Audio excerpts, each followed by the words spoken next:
Di sebuah desa kecil bernama Sidoarum di lereng Gunung Merapi, Yogyakarta, Rina berusia 24 tahun baru saja keluar dari pasar pagi yang ramai. Tubuhnya gemetar bukan karena dingin pagi melainkan karena rasa malu dan amarah yang membara di dada. Kakeknya Pak Hadi, seorang tokoh agama yang disegani di desa itu, berdiri di depannya dengan wajah merah padam sambil menunjuk ke arah toilet umum. "Kamu memalukan seluruh keluarga," Rina teriak kakek dengan suara yang menggelegar hingga orang-orang di sekitar pasar berhenti beraktivitas dan menatap mereka. Rina yang biasanya pendiam dan patuh kini menatap kakeknya dengan mata yang tidak gentar. "Itu toilet yang benar untuk saya," kakek jawabnya dengan suara tenang tapi tegas. "Saya tidak salah karena saya tahu siapa diri saya sebenarnya." Kata-kata itu bagaikan petir di siang bolong membuat kakek terdiam sejenak sementara bisik-bisik mulai terdengar dari kerumunan. Rina adalah gadis cantik dengan kulit sawo matang, rambut hitam panjang yang sering dikat sederhana dan senyum yang lembut. Namun di balik penampilan emininya dia menyimpan rahasia besar yang selama ini dia jaga rapat-rapat.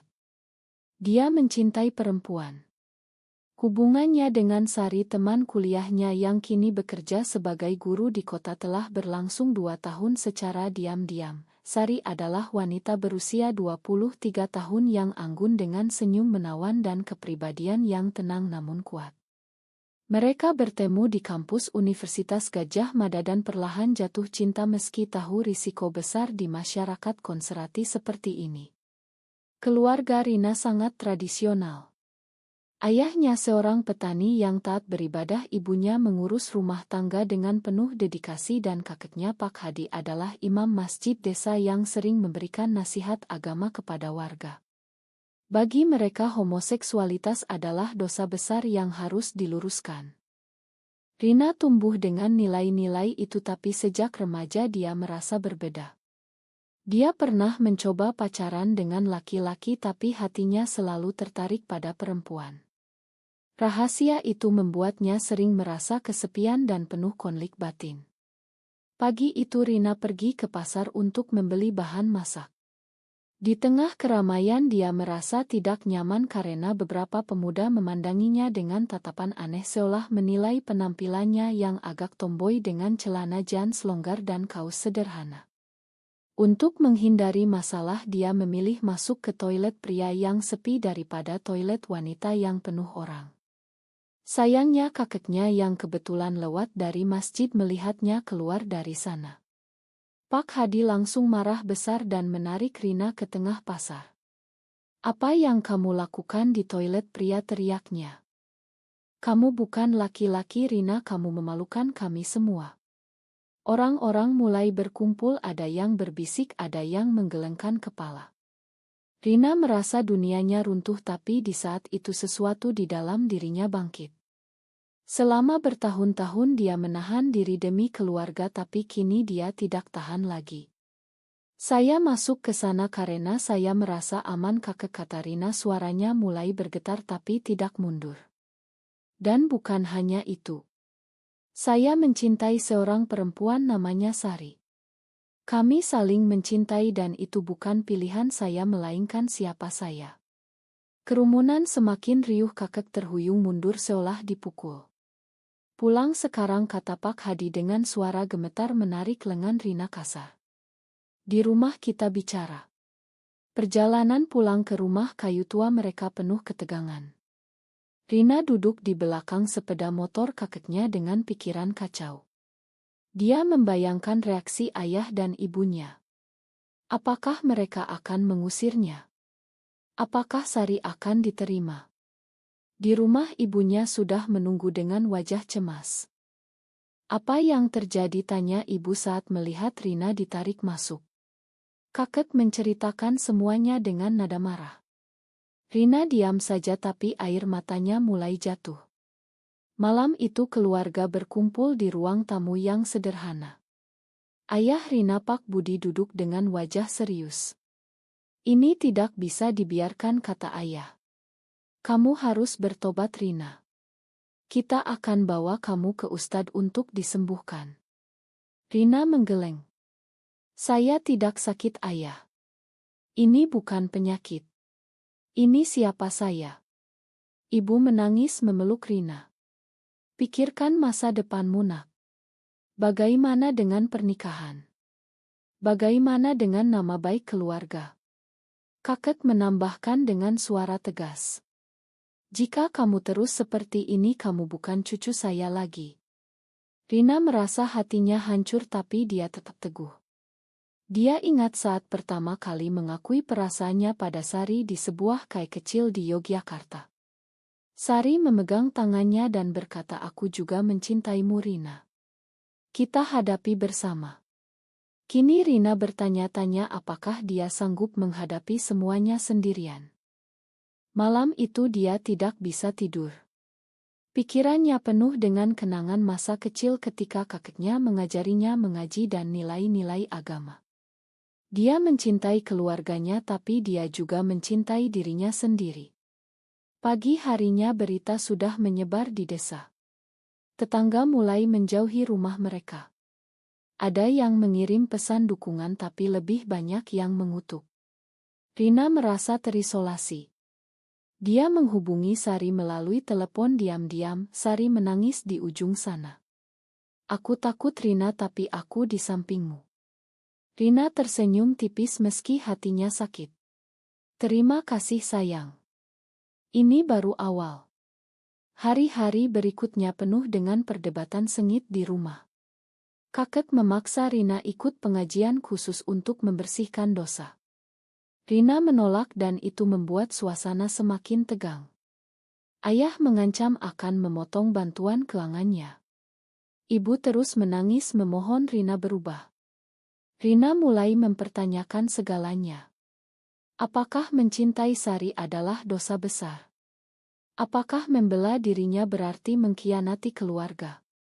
Konflik batin itu membuatnya sulit tidur dan makan. Suatu malam Rina duduk di teras rumah sendirian. Bulan purnama menerangi sawah di kejauhan. Dia ingat bagaimana Sari selalu mendukungnya melalui telepon rahasia. Sari pernah bilang jika keluarga tidak menerima kita bisa mulai hidup baru bersama. Tapi Rina ragu. Dia takut kehilangan akarnya. Sementara itu kakek Pak Hadi mulai mengumpulkan tetangga untuk membicarakan masalah ini. Dia merasa nama baik keluarga tercoreng. Rina mendengar bisik-bisik dari dapur. Mereka bilang Rina sudah dirasuki setan. Kata-kata itu menusuk hatinya. Dia memutuskan untuk bertemu Sari secara langsung besok di kota. Mungkin di sana dia bisa bernapas lega sejenak. Tapi dia tidak tahu bahwa pertemuan itu akan memicu badai lebih besar lagi. Keesokan harinya Rina naik bus ke Yogyakarta dengan hati gelisah. Dia bertemu Sari di sebuah warung kecil di pinggir jalan dekat kampus mereka dulu. Sari memeluknya erat begitu melihat Rina yang tampak lelah. "Apa yang terjadi? Ceritakan semuanya," kata Sari sambil memegang tangan Rina. Rina menceritakan insiden di pasar dan reaksi keluarganya. Sari mendengarkan dengan sabar, matanya berkaca-kaca. "Aku bangga padamu, Rina. Kamu berani membela diri. Tapi aku khawatir. Keluargamu sangat kuat pengaruhnya." Rina mengangguk. "Aku takut, Sari. Takut kehilangan mereka, tapi juga takut kehilangan diriku sendiri." Mereka menghabiskan waktu berjam-jam berbicara tentang masa depan. Sari mengusulkan agar Rina tinggal bersamanya di kos sederhana di kota. Tapi Rina ragu. "Bagaimana dengan orang tuaku? Mereka butuh aku di desa." Sementara itu di desa ayah Rina, Pak Budi, menerima telepon dari saudara jauh yang mendengar kabar. Saudara itu menyarankan membawa Rina ke seorang kiai terkenal untuk diruyah. Pak Budi setuju dan malam itu dia memberitahu Rina saat dia pulang. "Besok kita ke kiai," katanya tegas. Rina menolak keras. "Saya tidak mau, ayah. Ini bukan kerasukan. Ini cinta saya." Perdebatan semakin sengit. Ibu ikut campur memohon Rina patuh. Kakek diam saja tapi tatapannya penuh kecewaan. Rina merasa dikhianati oleh orang yang paling dia cintai. Malam itu Rina menangis di kamarnya sendirian. Dia mempertanyakan apakah Tuhan benar-benar membenci dirinya. Di masjid desa Kakek Pak Hadi berkhotbah tentang dosa homoseksualitas. Warga mendengarkan dan beberapa mulai menghindari Rina secara terbuka. Rina merasa seperti orang asing di kampung halamannya sendiri. Suatu siang kakak perempuan Rina yang bernama Lina datang berkunjung dari kota. Lina sudah menikah dan memiliki anak. Dia mendengar kabar dan langsung menegur Rina. "Kamu gila, Rin. Apa kata orang nanti? Pikirkan adikmu yang masih kecil." Rina terkejut karena Lina yang dulu dekat dengannya kini berbalik. Lina bahkan mengancam akan memberitahu suaminya jika Rina tidak berubah. Pengkhianatan dari kakaknya membuat luka Rina semakin dalam. Dia mulai merasa sendirian total. Rina menghubungi Sari lagi dan menceritakan semuanya. Sari menangis. "Pindah ke sini, Rina. Kita bisa mulai baru." Tapi Rina masih terjebak dalam dilema moral. Apakah dia egois jika memilih cintanya? Apakah dia durhaka jika melawan keluarga? Tekanan semakin berat saat ayah membawa Ustadz ke rumah. Ustadz itu berbicara panjang lebar tentang dosa dan hukuman akhirat. Rina mendengarkan tapi hatinya memberontak. Setelah Ustadz pulang, Rina berkata pada ayahnya, "Saya hormati ayah tapi saya tidak bisa berubah. Ini bukan pilihan." Ayah marah besar dan mengancam mengusirnya. Ibu menangis histeris. Rina lari ke kamar dan mengunci pintu. Di dalam dia memeluk lututnya dan berpikir tentang semua pengorbanan yang harus dia buat. Dia ingat saat Sari pertama kali menciumnya di taman kampus. Saat itu dia merasa hidup. Kini semua itu terancam.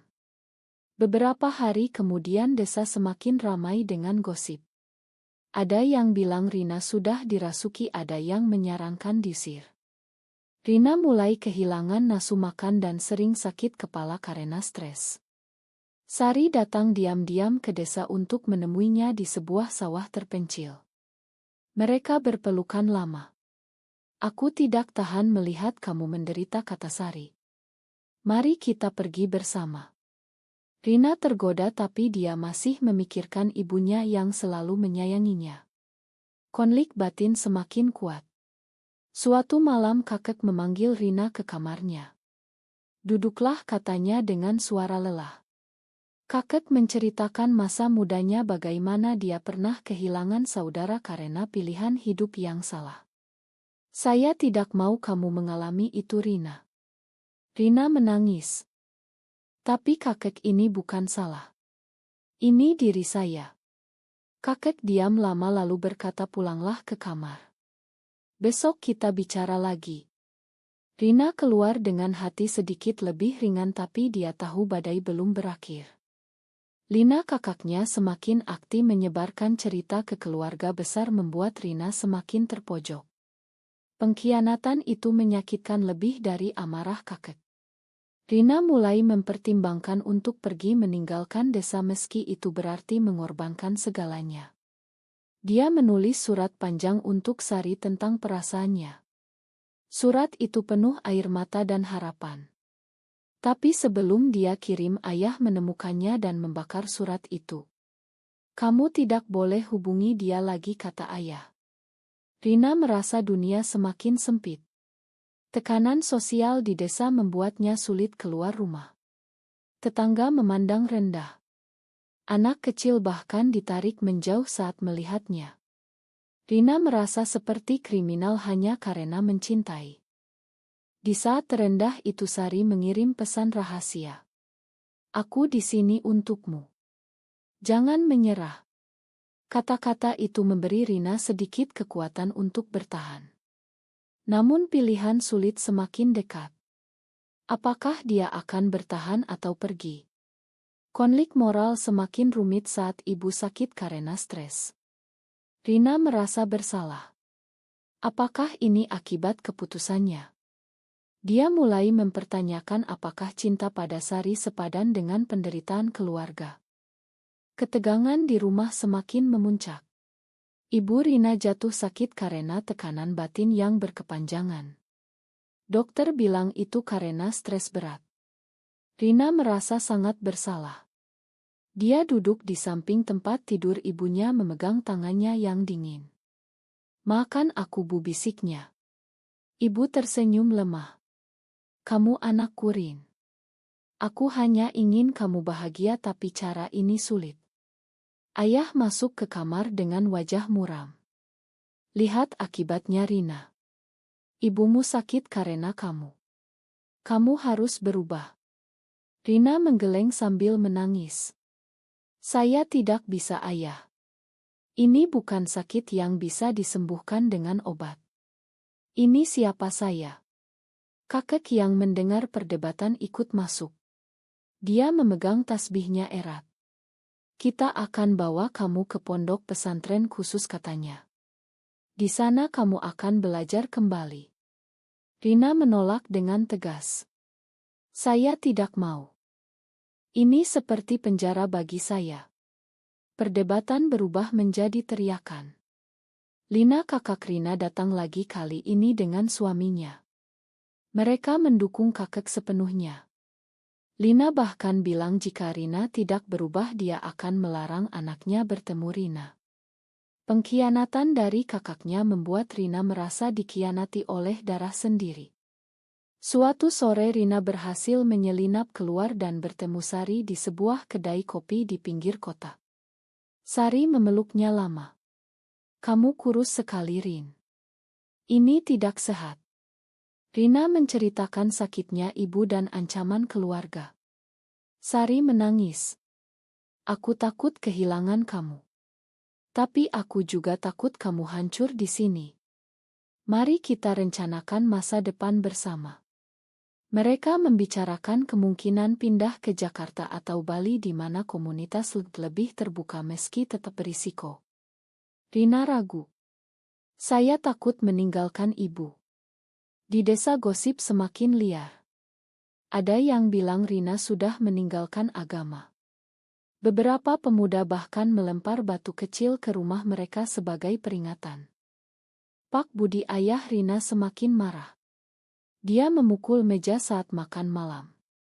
"Kamu membawa malapetaka ke rumah ini, Rina." Rina berdiri dan berkata dengan suara bergetar. "Jika begini caranya mungkin saya harus pergi, ayah." Kata-kata itu membuat semua terdiam. Ibu menangis histeris. "Jangan, nak.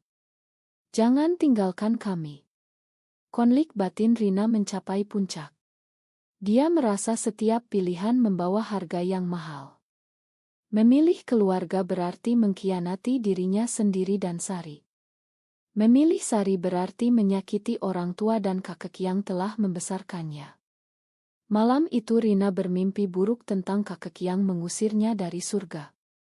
Dia bangun berkeringat. Keesokan harinya Lina datang lagi, kali ini membawa seorang ustadz muda yang katanya bisa membantu. Ustadz itu berbicara lembut tapi tegas tentang dosa dan kewajiban anak terhadap orang tua. Rina mendengarkan tapi hatinya menolak. Setelah ustadz pulang, Lina berkata kasar. "Kamu egois, Rin. Kamu hanya mikir diri sendiri." Rina tidak tahan lagi. Dia berteriak pada Lina. "Kamu yang mengkhianati aku, Kak. Dulu kamu bilang dukung aku apapun. Kini kamu balik badan." Lina terdiam tapi tidak meminta maaf. Pengkhianatan itu meninggalkan luka yang dalam. Rina memutuskan untuk tinggal sementara di rumah teman lama di kota. Dia memberitahu keluarga bahwa dia butuh waktu berpikir. Ayah menginginkan dengan syarat tidak boleh hubungi Sari. Rina setuju tapi diam-diam dia tetap berkomunikasi. Di kota Rina merasa sedikit lega tapi rasa bersalah tetap menghantui. Dia sering menangis sendirian di kamar kos. Sari datang berkunjung sering. Mereka saling menghibur tapi ketakutan akan masa depan tetap ada. Suatu hari Rina mendapat kabar bahwa kakek jatuh sakit karena stres. Dia buru-buru pulang ke desa. Di rumah kakek terbaring lemah. Rina memegang tangannya. "Maafkan saya kakek." Pak Hadi membuka mata. "Saya sayang kamu Rina. Tapi saya takut untukmu." Kata-kata itu membuat Rina menangis. Dia sadar bahwa keluarganya juga menderita. Tekanan masyarakat semakin kuat. Beberapa warga datang ke rumah meminta Rina pergi demi ketenangan desa. Rina merasa seperti beban. Konfrontasi dengan ayah semakin sering. Pak Budi bilang jika Rina tidak menikah dengan laki-laki pilihan keluarga dia akan dianggap bukan anak lagi. Rina menolak.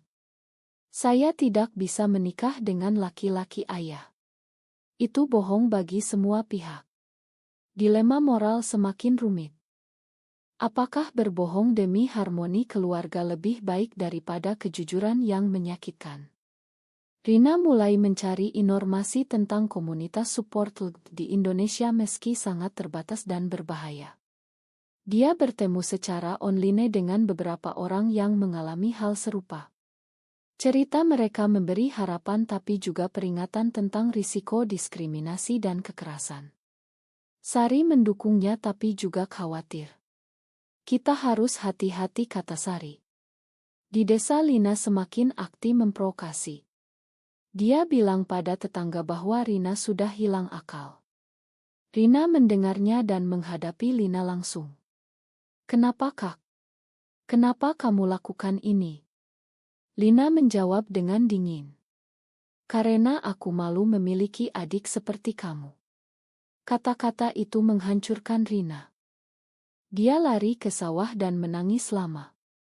Di saat terendah itu dia memutuskan untuk mengambil keputusan besar. Dia akan mencoba bicara terbuka sekali lagi dengan seluruh keluarga. Pertemuan keluarga itu tegang. Rina berdiri di tengah ruangan. "Saya mencintai kalian semua. Tapi saya juga mencintai Sari. Jika kalian tidak bisa menerima saya mungkin saya harus pergi." Ibu menangis, ayah marah, kakek diam. Lina menuduh Rina dramatis. Malam itu Rina tidak tidur. Dia memikirkan semua pengorbanan yang telah dia buat dan yang akan dia buat. Pagi harinya dia menerima telepon dari Sari. "Aku mencintaimu Rina. Apapun keputusanmu aku di sini." Kata-kata itu memberinya kekuatan. Tapi konflik belum usai.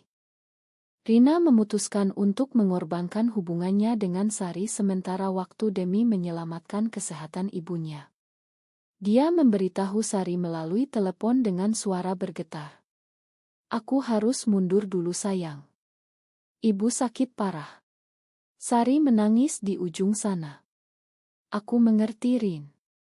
Tapi ini menyakitkan. Jangan hilang ya." Rina menutup telepon dan menangis lama. Pengorbanan itu membuatnya merasa hampa. Di rumah suasana sedikit mereda. Ibu mulai membaik meski masih lemah. Ayah lebih tenang tapi tetap dingin. Kakek mulai bicara lagi dengan Rina meski singkat. Lina masih menjauh tapi tidak lagi memprovokasi secara terbuka. Rina merasa kosong.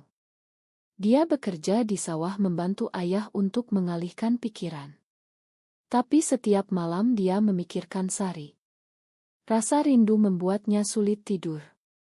Suatu hari dia mendapat kabar bahwa Sari sakit karena stres. Rina ingin menjenguk tapi ayah melarang. "Kamu sudah janji," katanya. Rina merasa terjebak. Konflik batinnya semakin dalam. Apakah pengorbanan ini benar? Apakah dia mengkhianati cintanya sendiri? Di desa tekanan masyarakat masih ada. Beberapa warga mulai melunak setelah melihat Rina membantu keluarga tapi yang lain tetap curiga. Rina merasa seperti sedang berpura-pura. Dia mulai bertanya pada dirinya sendiri apa arti kebahagiaan sejati. Apakah harmoni keluarga sepadan dengan kehilangan jati diri? Kakek memanggil Rina ke kamarnya lagi.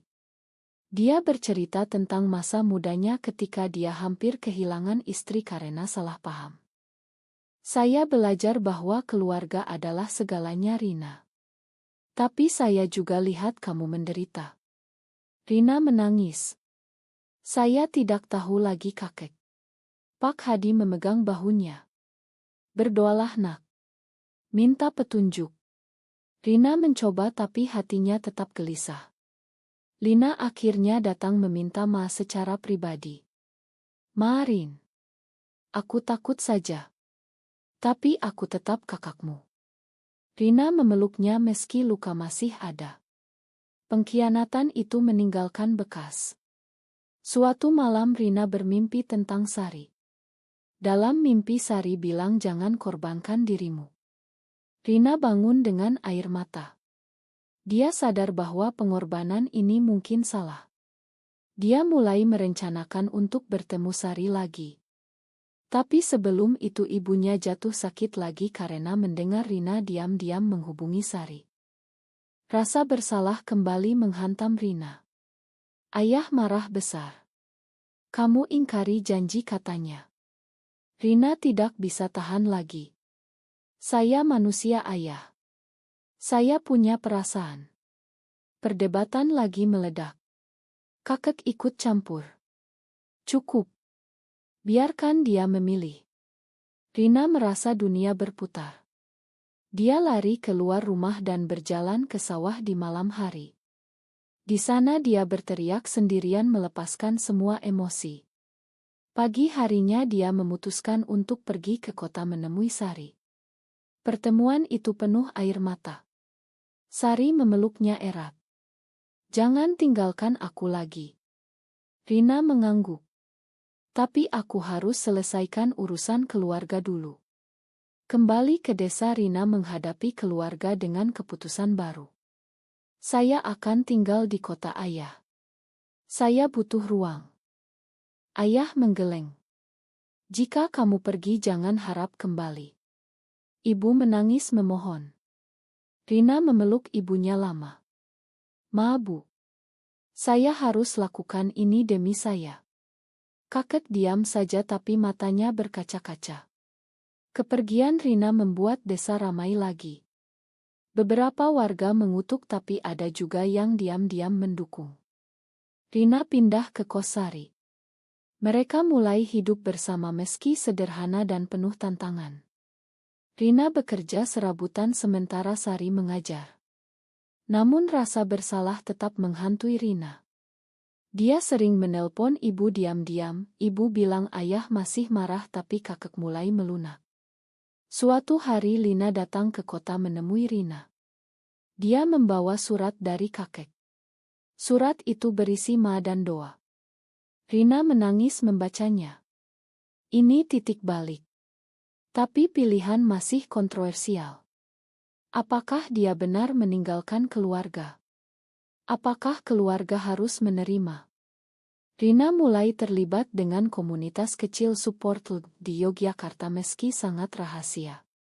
Dia mendengar cerita orang lain yang mirip. Itu memberinya kekuatan. Namun masyarakat luas masih penuh prasangka. Rina dan Sari menghadapi tatapan curiga di tempat umum. Mereka harus selalu hati-hati. Rina sering mempertanyakan apakah harga yang dia bayar sepadan. Pengorbanan keluarga membuatnya dewasa tapi juga menyakitkan. Suatu malam Sari bertanya, apakah kamu menyesal? Rina menggeleng. Tidak. Tapi aku masih belajar menerima konsekuensinya. Cerita mereka semakin dikenal di kalangan kecil. Ada yang mendukung, ada yang mengancam. Rina mulai menulis diari tentang perjalanannya. Itu menjadi cara dia memproses emosi. Perlahan dia merasa lebih kuat. Tapi puncak konflik masih menunggu. Beberapa bulan berlalu. Rina dan Sari menjalani kehidupan baru di Yogyakarta meski penuh tantangan. Rina mendapat pekerjaan tetap di sebuah toko buku kecil. Sari tetap mengajar. Mereka saling mendukung melalui saat-saat sulit. Namun Rina sering mendapat kabar dari desa. Ibu masih sering sakit karena rindu. Ayah semakin pendiam. Kakek mulai menulis surat-surat pendek penuh nasihat agama tapi juga kasih sayang. Lina kadang mengirim oto keponakan yang membuat Rina tersenyum. Rina memutuskan untuk pulang berkunjung secara diam-diam, di rumah ibu memeluknya erat. Ayah diam saja tapi tidak mengusir. Kakek berkata kamu masih cucuku. Tapi jangan bawa Sari ke sini. Rina mengangguk meski sakit hati. Kunjungan itu membawa sedikit perdamaian tapi tidak penyelesaian penuh. Kembali ke kota Rina merasa lebih tenang. Dia mulai aktif membantu komunitas support secara rahasia. Dia mendengar cerita orang-orang yang diusir dari rumah atau mengalami kekerasan. Itu membuatnya sadar bahwa perjuangannya bukan sendirian. Suatu hari Sari diancam di tempat kerjanya karena gosip menyebar. Sari menangis di pelukan Rina. Aku takut, Rin. Rina memeluknya. Kita hadapi bersama. Mereka mempertimbangkan pindah ke kota besar seperti Jakarta. Tapi itu berarti meninggalkan semua yang familiar. Konflik moral muncul lagi. Apakah mereka egois jika mengejar kebahagiaan sendiri? Suatu malam Rina bermimpi tentang kakek yang tersenyum dan memberkati. Dia bangun dengan perasaan aneh. Pagi harinya dia mendapat telepon dari Lina. Kakek sakit parah. Rina buru-buru pulang. Di rumah sakit kakek terbaring lemah. Dia memegang tangan Rina. Maafkan aku, nak. Saya terlalu keras. Saya sayang kamu apa adanya. Rina menangis. Terima kasih kakek. Kakek meninggal beberapa hari kemudian. Pemakaman penuh warga. Rina berdiri di belakang tapi ayah memanggilnya ke depan. Kamu cucu kesayangannya, katanya. Di saat duka keluarga mulai melunak. Ayah memeluk Rina untuk pertama kalinya setelah lama. Ibu bilang pulanglah kapan saja, nak. Rina merasa beban terangkat meski tidak sepenuhnya. Kembali ke Sari, Rina menceritakan semuanya. Sari memeluknya. Ini awal baru, Rin. Rina mulai menerima dirinya sepenuhnya. Dia sadar bahwa perjuangan tidak pernah berakhir tapi dia lebih kuat. Mereka merencanakan hidup bersama jangka panjang meski tetap waspada terhadap masyarakat. Rina sering memikirkan semua pilihan yang dia buat. Pengorbanan keluarga, trauma pengkhianatan dan akhirnya penerimaan parsial. Dia menulis surat terbuka untuk keluarganya yang tidak pernah dikirim. Di dalamnya dia ungkapkan semua perasaannya. Suatu hari Sari bertanya apakah Rina siap untuk masa depan. Rina mengangguk. Ya, meski sulit. Cerita mereka menjadi inspirasi bagi beberapa orang di komunitas kecil. Tapi di luar masih banyak tantangan. Rina sering dihadapkan pada pertanyaan dalam hati. Apakah dia benar memilih jalan ini? Di akhir perjalanan Rina berdiri di tepi sawah dekat kota melihat matahari terbenam. Dia merasa damai meski luka masih ada. Keluarga mulai menerima secara perlahan. Ibu sering menelpon. Ayah mengirim uang diam-diam. Lina mengajak ideocal dengan keponakan. Rina tersenyum. Ini bukan akhir bahagia sempurna tapi ini kemajuan. Dia belajar bahwa cinta sejati membutuhkan keberanian dan pengorbanan dari semua pihak. Sari di sisinya selalu. Mereka berjalan bersama menghadapi dunia. Namun pertanyaan besar tetap menggantung. Apakah Rina benar memilih mencintai Sari dan meninggalkan sebagian keluarga atau seharusnya dia mengorbankan identitasnya demi harmoni keluarga yang utuh?